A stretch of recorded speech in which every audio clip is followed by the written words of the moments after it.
Persoalan sama ada had umur persaraan wajar dinaikkan dari 60 kepada 65 tahun bukan lagi sekadar desas-desus tetapi menjadi topik hangat dalam kalangan warga kerja terutamanya dalam sektor swasta dan kerajaan. Menteri di Jabatan Perdana Menteri, Undang-Undang dan Reformasi Institusi, Datuk Seri Azalina Osman Said berpandangan bahawa ramai individu berusia 60 tahun ke atas masih sihat, berpengalaman dan mampu terus menyumbang secara produktif dalam sektor pekerjaan. Namun begitu, ramai anak muda menyuarakan kebimbangan bahawa lanjutan tempoh persaraan ini boleh menjejaskan peluang pekerjaan mereka dalam pasaran kerja yang semakin meruncing dan mencabar.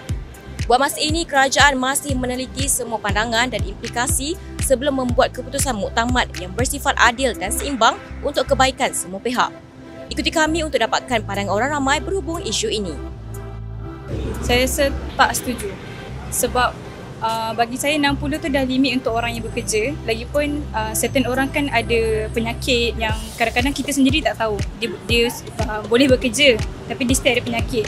So in terms of that, saya rasa macam tak sesuai untuk kesihatan dia juga dari segi fizikal dan juga mental lah.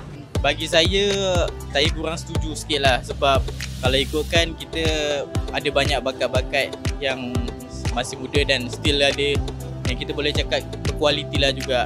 Bagi saya macam saya tak sure apa dia punya kebaikan dia kalau dinaikkan ke 65 sebab kalau kita tahu pun umur 60 tu pun dah kira limit lah sebenarnya. Ada setengah orang 65 tu dah tak larat dah.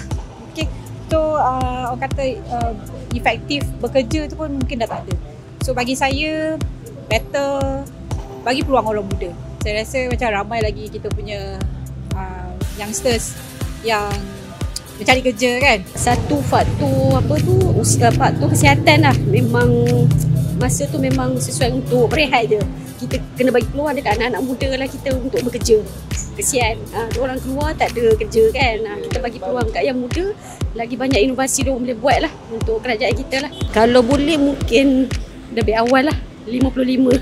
Secara generalnya saya bersetuju lah jika umur persaraan dilanjutkan ke 65 tahun. Itu pun bergantung kepada tahap kesihatan kaki tangan tersebut lah.